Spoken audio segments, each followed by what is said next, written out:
Hi guys, Paul Pluta on the Paul Pluta channel. Thank you guys for watching my channel. Today I'm doing a paid review. This is from Ben. And he goes, "Dear Mr. Pluta, greetings again from Ben from Salem in Oregon." Salem, isn't that where they burnt the witches? Anyhow, I need your opinion on thin gold dress watches. For some reason, I am most obsessed with this genre. I am 30 years old now, but when I was young, I remember being fascinated and curious why grown men sometimes wore these very feminine looking gold watches. How could they wear them with straight faces? What was their excuse? I know this style was especially popular in the 70s, before I was born, when men had hairy chests and gold medallions to match. Archie, could you please tell me about these days? I notice Uncle Suckerhorn will still proudly wear a thin gold Longines, a La Grande, I believe, completely with gold pinky ring. Interestingly, in my research, I found this style to be particularly popular among gamblers. But even my President Trump wore an 18K Patek Philippe Ellipse while playing golf. Isn't that absurd? Some say his gold mesh band was too tight, worn too high on the wrist. All in all, I am aware that most of the obscure gold watches I see from the 70s and 80s were in reality gold-plated quartz dog shit like mine. Yet some of them were indeed solid gold with fine movements. Omega seems to have produced some of the more common ones that are still functional and up for sale today. Would they be worth money, especially if it weren't, if it were in fact real solid gold? I don't see many of these dressy gold watches on wrists anymore. Only rarely. Usually now they are worn by very old gentlemen. If I see one, I always have a urge to rush up to that man and shake him violently and yell, "What were you thinking?" But it's so impractical. It's so dainty. It only has 2 hands and no date.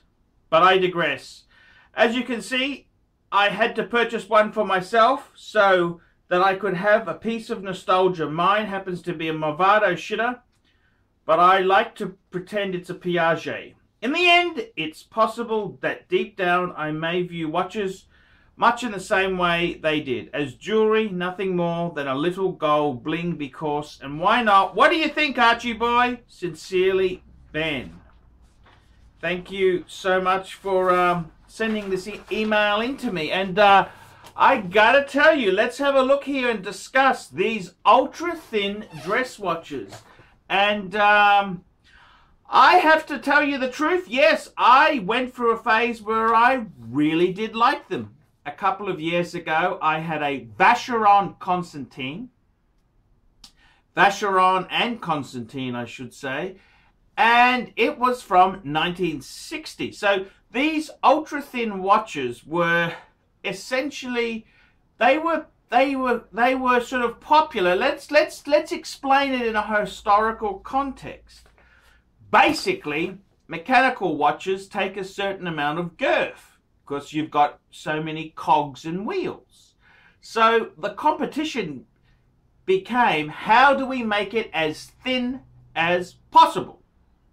So the quest started, and I gotta tell you, the big boys in the watch industry, Patek Philippe, Vacheron Constantine, Audemars Piguet, they were all trying to push these boundaries.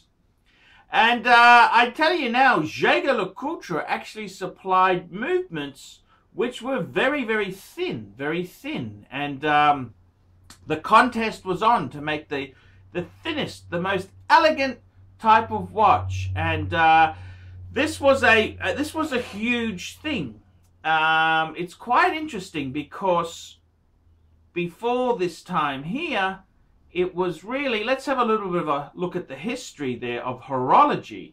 Well, wristwatches were considered feminine. So even though they came out in the early 1900s, it wasn't until World War I when they became acceptable, because when you're about to die, it makes it a lot easier. You can keep your hand on your rifle and just twist your wrist to see the time. So that's where it sort of came in. Then you had the 1920s, which were a very decadent kind of time there, which really, you know, then the 30s hit. So World War I, then it led up to the 20s. Then you had the horrible, horrible depression of the 30s. Then you had the 40s, which was World War II.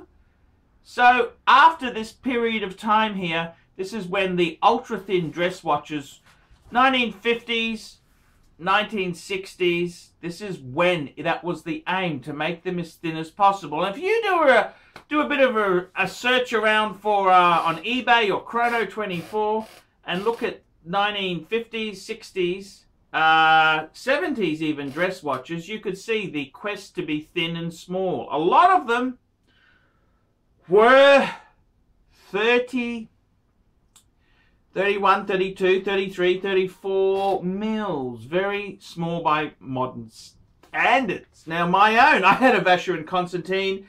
It was a model number Vacheron Constantin 6405. Very elegant little piece. Loved it to death.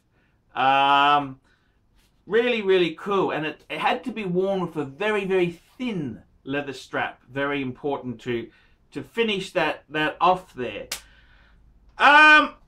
Look, what basically happened, yes, they were trying to make something, you know, this was the quest. And why did it die off? Well, I'll tell you why it died off. Because quartz in the 70s, quartz then meant, so what?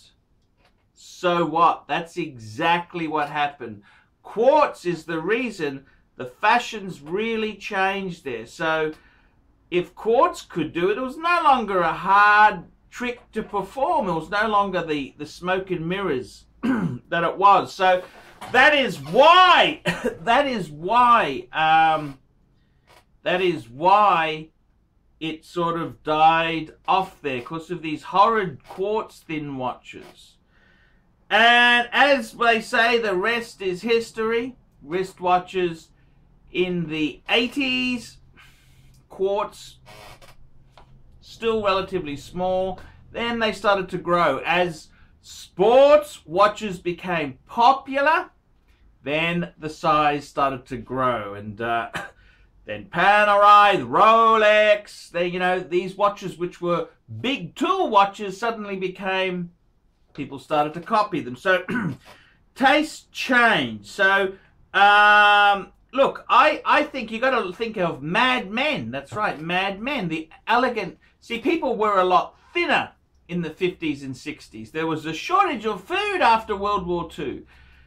And people have become fatter and taller and bigger, the hormones in the chicken. So its fashion's changed.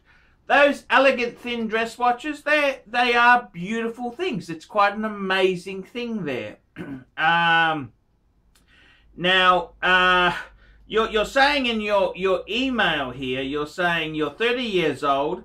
Look, that was the fashion of the time. You know, it is what it is. It is what it is. I know this particular style was popular in the 70s. Yeah, the 70s quartz started to come in, and then it became no big deal to be ultra thin. The 70s also, you know, that the average men's watch then was sort of under 36 mils, you know. Watches were a lot smaller. I remember having a quartz Seiko steel watch, and it was, say, a lady's size today. So that's just the way it was. That's just the way it was. No internet. It was a terrible time. I mean, dating was hard. There was no Tinder app. It was hard times. You actually had to get your mates to say, hey, I like that girl. What is she? It could all go backfire. It could all go bad and nasty. They were pretty damn hard times. You don't want to go back to them, that's for sure. Yes, the sucker horn, he actually has a solid gold, solid gold Longines. And he's got a custom solid gold bracelet made on that there. So, yes, the sucker horn, bought that from Hardy Brothers in Melbourne. And, yes, very, very good thing there. It's popular amongst gamblers. Yes, gold is always a very popular thing because you can turn it into cash very quickly. You can always weigh it and get the scrap value. So gamblers love it because it's currency. It's currency on their hand.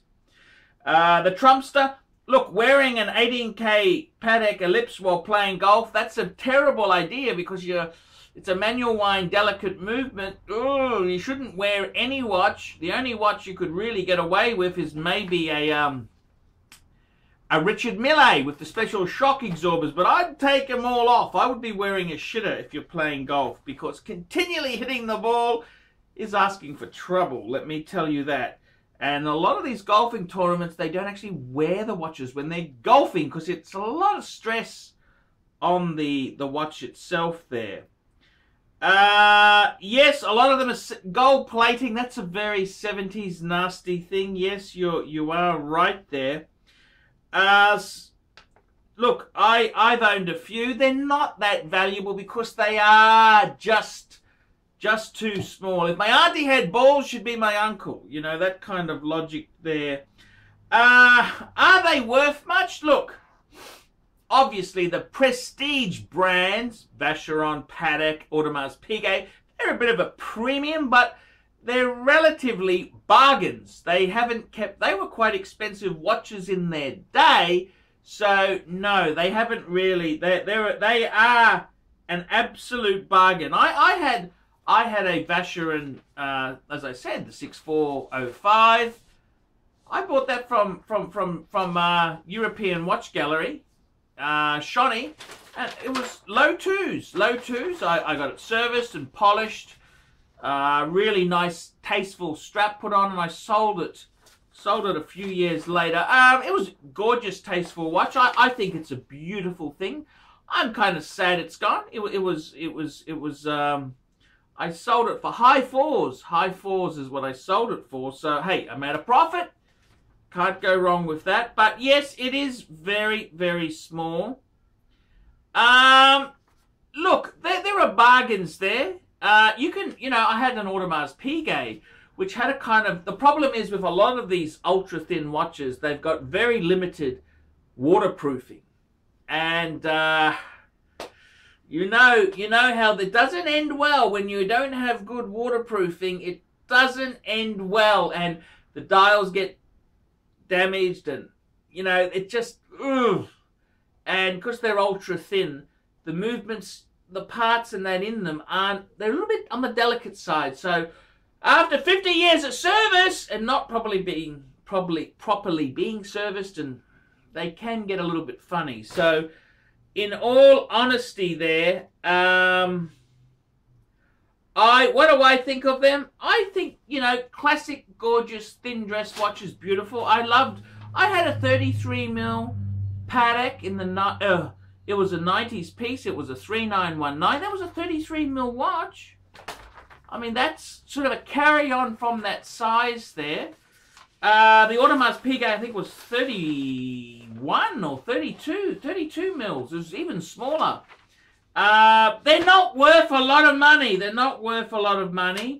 But they are, get the best one you can afford. I mean, let's be honest there. The one you've got is an absolute shitter.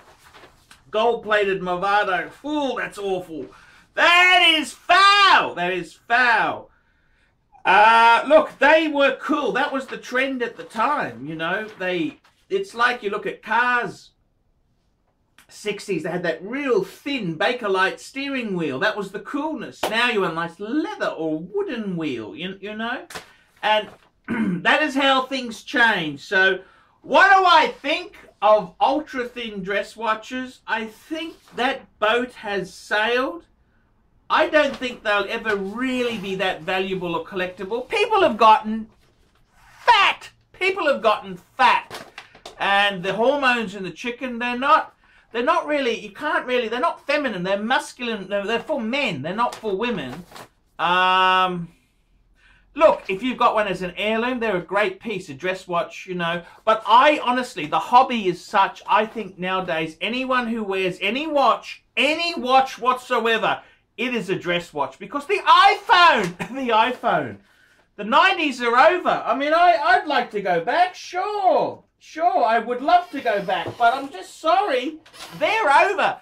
The 90s are over. The thin dress watch, it's over, Red Rover. I'm sorry, that is the truth. That is the truth.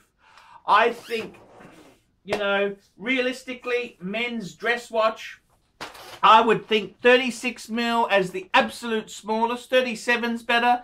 38, 39, that kind of size. Sports watches, 40 to 42, I think is a good size. Maybe this is 39, a little bit smaller. The Bregster, the Breguet, you know. I like a smaller, you know, watch, but then I put on my IWC Ingy and I love that as well. So smallish watches, bygone era, I'm sorry, bygone era. And once the Tesla, everyone's driving electric cars, it'll be the same thing. Why did we have petrol cars with so many moving parts and so unreliable? That's what they'll be saying. I'm Paul Pluta. This has been a paid review for Ben. Ben, thank you so much for that. That's a really good question there. Hey, get yourself a bargain if you really like him. Get a Vacheron, get a Patek, an AP, absolute bargain. But condition is everything. Get the best one you can afford. The Amigas, I've seen a few of them. Yeah, they kind of followed on, but get the top end. That's what you get. They're bargains, absolute bargains, if you like them. Paul Pluta channel. Remember, like, subscribe, tell your friends, and keep watching the Paul Pluta and the Archie Luxury channel.